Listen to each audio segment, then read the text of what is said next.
In this video, I'm breaking down some of my favorite shots from a recent professional soccer game that I filmed so that you can get new ideas for the types of shots that you can film and overall film better videos at your next sports game or event. Hey, what's going on? My name is Peter Sarellas. I'm a videographer and editor from Toronto and Ottawa, Canada. I specialize in sports videography, and we're breaking down some shots that I filmed at a recent game for the Canadian women's national soccer team. Gonna kind of go over things from like the start of the game towards the end of the game, and I might not break down like every single aspect of every single shot, but the point is to make a note about why I filmed a certain shot and like what the goal of the shot was and how this shot accomplished that goal and telling the overall story of the game, so that you can kind of understand my mindset as a videographer going through a game and like picking up shots here and there with a story and edit in mind, and also just like get some ideas for like things that you can shoot at your next game regardless of sport.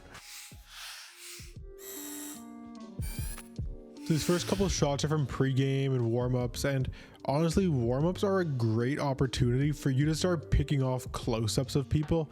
Obviously, like at the start of the game, before the actual game has begun, you don't know who your main characters are necessarily going to be every single time.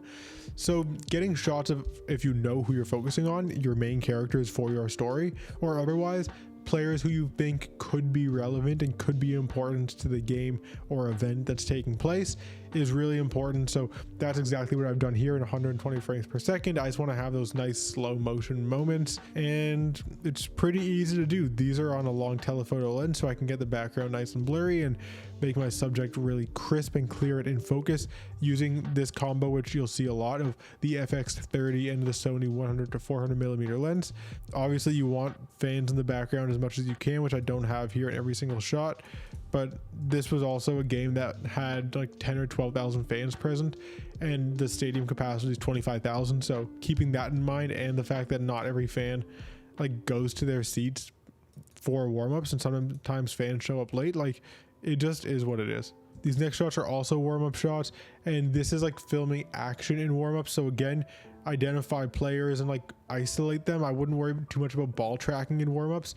Instead, focus on following players. So here, like you can easily use this first part here, jumping around, as like a scene setting type of shot. It very much shows like anticipation, getting ready. So like it's kind of a good shot for that. And then I just kind of like the framing on this shot.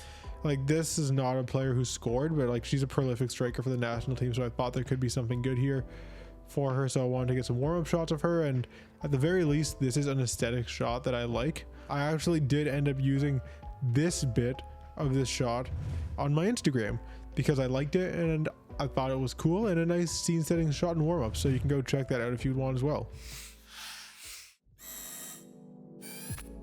Now these are some locked off shots that I use as scene setters, and like there's always a lot of like panning and tilting and stuff like that, but I think it's really important to get a few shots that are just like on a tripod, locked off, no movement, let the movement in the frame tell the story. You need a couple of shots like that in every single game.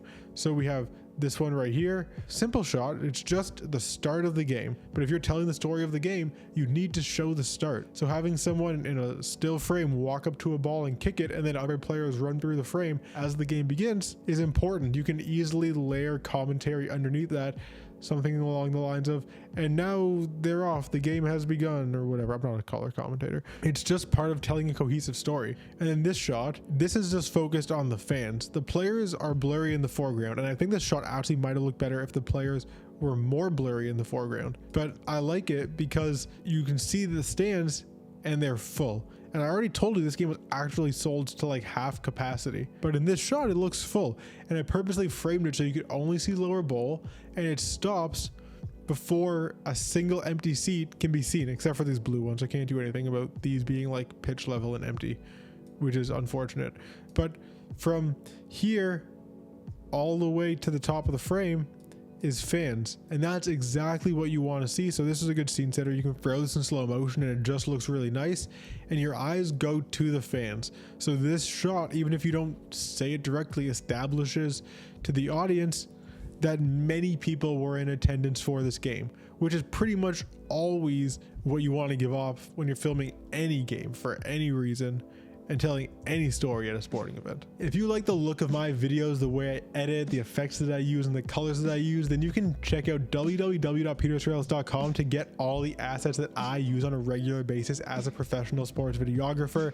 My color grading LUTs for indoor sports and outdoor sports are up there, some effects packs, transitions, a whole bunch of different assets that you can use, and even freebies that you can just download for free and have. I'm not even asking anything for them, are all on there. So if you are interested, go check it out, www.petersarellas.com. The link is going to be in the description, and every time you purchase something, it supports me making more of these videos for you, because like I'm a small channel and I'm trying to dedicate as much time to this as I can. So like any support that I can get is greatly appreciated. Thank you for checking it out. Thank you for continuing to watch. Let's get back to the video. These next couple shots are ball tracking shots, and a lot of the time when I'm filming action for most sports, but especially in soccer, I'm following the ball. That's not like a hard rule that always applies, but it applies a lot of the time. And so this first shot is me tracking the ball with action coming towards me.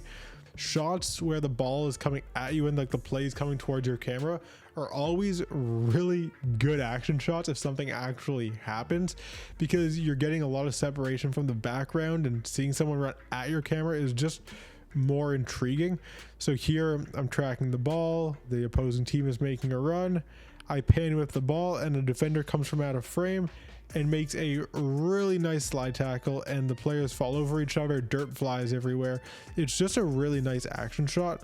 I really wish that this wasn't so undersold back here, because there's no way here that I can actually capture this action shot and not show empty seats, which is bad. Like I would maybe want to like punch it on this as much as I can, maybe like to this frame, even if it means digitally scaling it up, just so you don't notice that and only see the player. Just looking at it like this at least cuts out a lot of the empty seats and makes that less apparent. So, you know, that's more usable, but framing like that when players are running at you in full speed like this is a lot more challenging. And I would rather just get that shot and punch it in a little bit personally. And you can see here, when you're shooting this way, there's like a lot more fans, and over to the left of this, you can see it here, there's a lot more fans in this corner. It's just this dead corner, which is really annoying. Really nice shot, lots of engaging action, and I don't move away yet. I stay on the player who got the slide tackle and look for her reaction to see if I'm going to get anything out of her. You don't always get a reaction out of a player, but whenever you film an important action, it's always very important to film the reaction, because sometimes you'll get nothing like what I got here, but sometimes you'll get a very emotional reaction, and you never really know what's going to happen, so just film it. Here we have action going the other way, so we have a pass, and then you can see I had autofocus on, so my autofocus picked up on this player who's not relevant to the scene. So then I click the function button on my lens, which switches me to manual focus, because I have my camera set up like that. It's a nice way to film sports. So I toggle to manual focus, and then I go to manual focus and pull focus to get to the player of the ball. I get this deke where she gets past the defender, the cross comes into the box, and the striker misses the header. But that doesn't mean that I did a bad job as a camera person. So here we track the ball. The ball's in the frame. Now my shutter speed is set to 180 degrees, or my shutter angle rather. And so you don't actually see like a clear shot of the ball. When I'm whip panning, you can see the motion blur, which is obviously what I wanted by choosing 180 degree shutter angle, though sometimes I do shoot with a much faster shutter angle, like 90 degrees, so that you get less of this motion blur and can make out the action more clearly when you're panning, but you still get all the action very clearly. If that went in, that would have been a really good shot. It didn't, but again, going back to filming the reaction, this is a reaction. It's not like a super positive, really emotional reaction, but it's expressive. She's contemplating what she just did, and she's a bit disappointed in herself, and you can tell.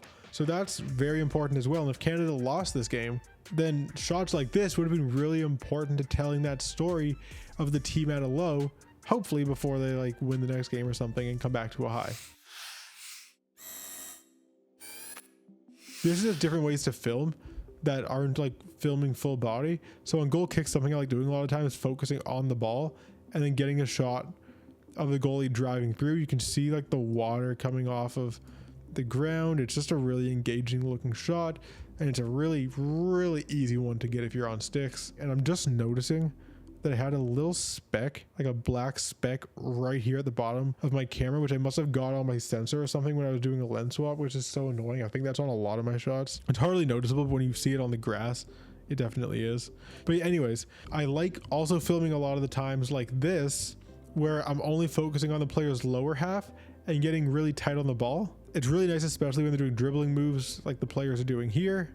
You could take any quick cut sequence of this, like a couple of touches, or the player just like walking around the ball thinking about what their next move is going to be. So it's like a really easy cutaway shot that you can use where you're cutting away from the action and away from people's face into something that's like more generic and not jarring, but like also not distinguishable. And it can help make your story flow better without needing to use jump cuts. So I try to like film the action in different ways and like in weird close-ups like that every once in a while, especially if I'm not able to like get a full body shot just based on the lensing that I have. Also, kind of a different way of like thinking about action is this shot. Little things like this, players jostling and tugging at each other, that matters as well. This shows the chippiness of the game and shows the action. So like, it's very relevant to telling the story, and we're not only trying to capture like those big emphatic moments as sports videographers. We are trying to capture those, but it's not everything. You need shots like this to go in between those big moments to give viewers a bit of a relief, so they're not on that high of the big goal the entire video, because then it stops meaning anything. You want to show that big goal, and then you want to show the in-between moments, the slower stuff, fans, players pulling at each other's jerseys and fighting for possession, and use audio to kind of bring you through that sequence of a video with these visuals before getting into that next big emphatic moment. And these types of shots are just really good for like bringing complete edits together. This shot is only in here because I wanted to show you that it's important to shoot everything, even if you don't know why you're going to use it. This was just a generic substitution happening, but I filmed a shot of this player running on because they were close to me and I thought it would look good. And then you'll see this later, but this player ended up scoring her first ever goal for the national team, and I got a really good shot of it. And I didn't have many other shots of her up to this point. So it was a really good thing that I filmed this, and I'm sure that's going to be a shot that'll be very useful for anyone telling the story of this game. But we're going to look at this shot next. This is just a penalty shot, which is like a super easy thing to film because the odds of this ball going in the net are super high. So it's just about me picking essentially how I want to film it. If I want to film the shooter's reaction, or if I want to film the ball going into the net. I was with another shooter and I knew that he was going to get the ball going into the net based on where I saw him positioned. So I decided I was just going to film the player shooting, get their reaction. So there's the shot. And then I pan back with her. She goes and celebrates with her team and jumps, and everyone crowds her and celebrates. Here, I again do that thing where like I tap the function button on the lens to switch to manual focus, like basically like right away after this moment. So here it's an autofocus. It goes out of focus because of these players. I bring it back into focus, and then here I tap the button. So I get this shot in manual focus. Nice jump, and then the ref doesn't take me out of focus because I'm in manual, and I can just hold on this and get the whole huddle. It's a good reaction shot. You can kind of cut that in anywhere if you need to. Now this is a unique way of filming a goal, this next one. I was also filming some shots on the gimbal, and this was a corner kick. This is kind of goes to like working in a tandem. If you're ever filming with somebody else, it's important to like be aware of where the other person is. So here I saw the person that I was filming with was further away from the ball and was focused on the crowd in front of the net for this corner kick. And I was filming in the corner where the corner kick was happening. So seeing this, I left the tripod and grabbed my gimbal and filmed a shot of the player kicking the corner. Now the gimbal is held above my head here, and I'm only filming the lower bowl because, like I said, this was a half full stadium. So this is facing into the non-broadcast side, which means most of the fans are behind me, not in this frame. So I didn't want to show the very empty upper bowl. I wanted to keep only the lower bowl in.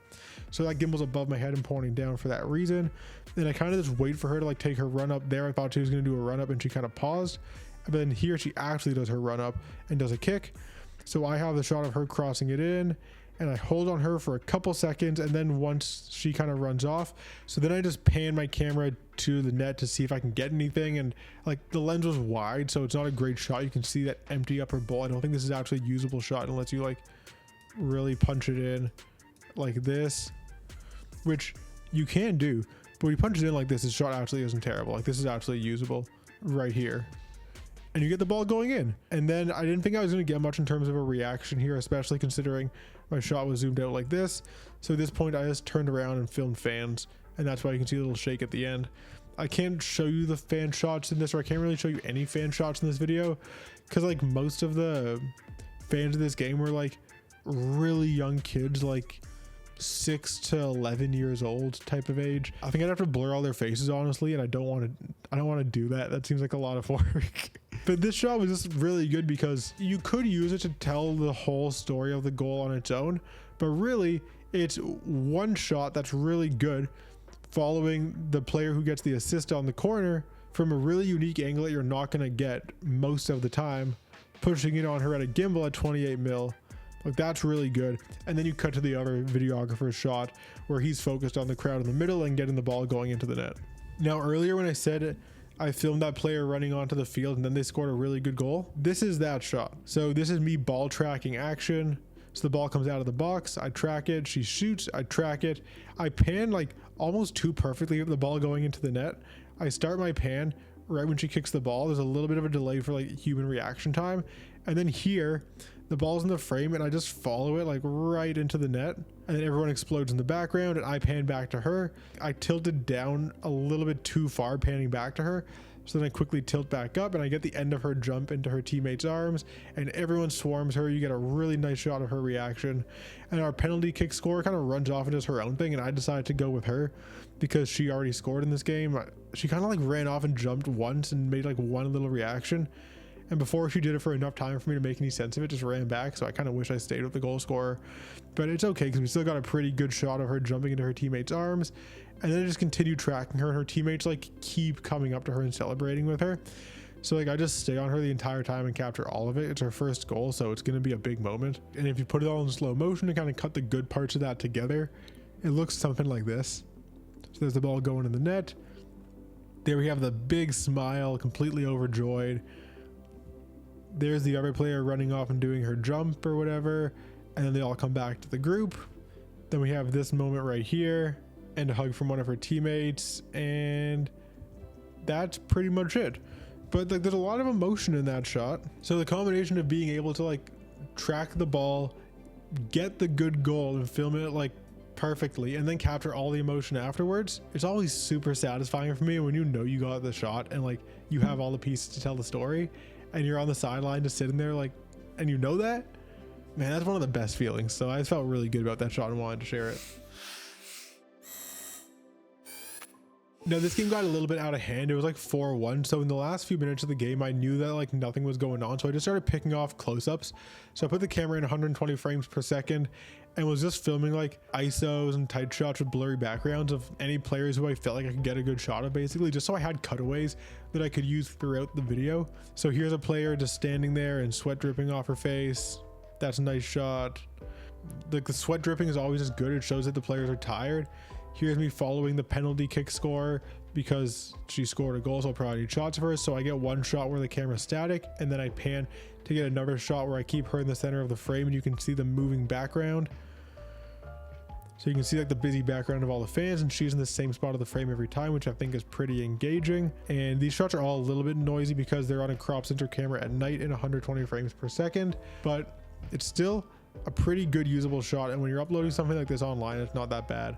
I really like this part right here because you can crush the blacks here to get rid of a lot of the noise and still keep the subject really clear in the frame. And this part, I use autofocus to get this player's face in focus, and I just zoomed in on her as much as possible and opened my iris up. Basically got that background as creamy as I possibly could to make a shot that I think looks really nice.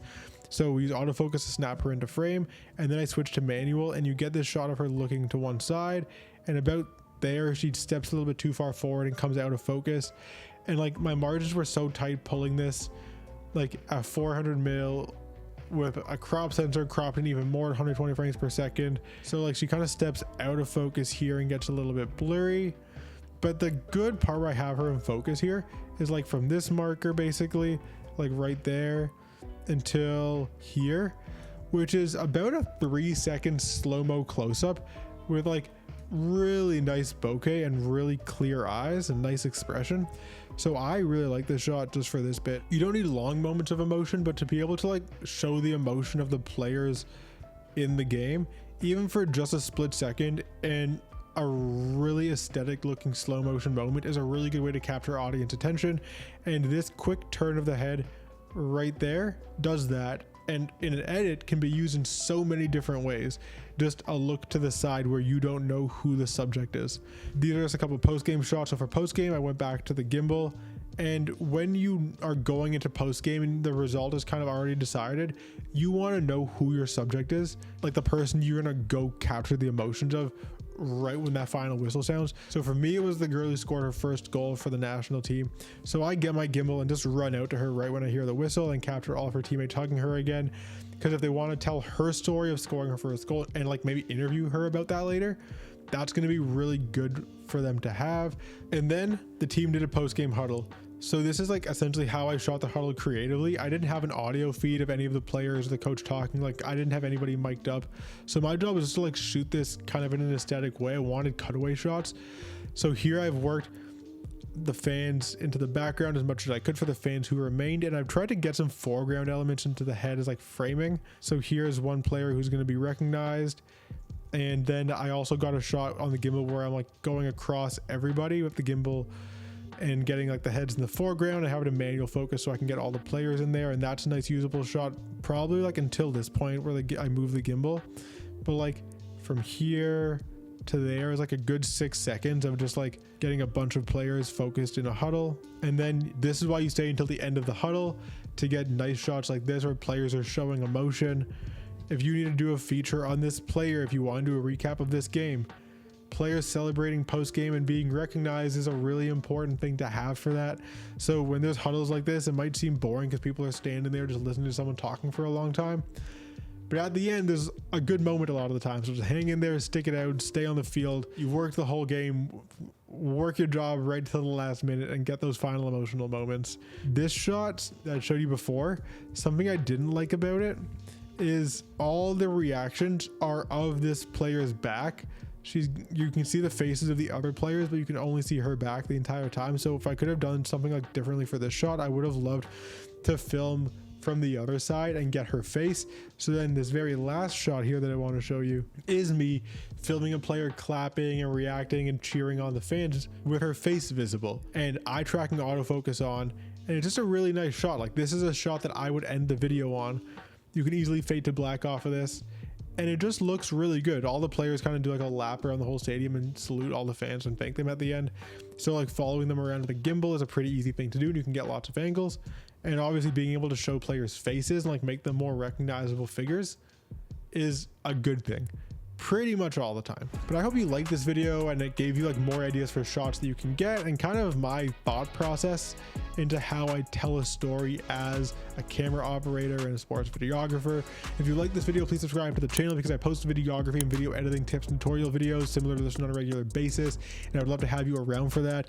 If you have any other ideas for videos that you want to see on the channel or comments about this video that you'd like me to answer, drop them down in the comments section. I would love to get back to you down there and start up a conversation. But that's all I have for you for this one. So until next time, peace.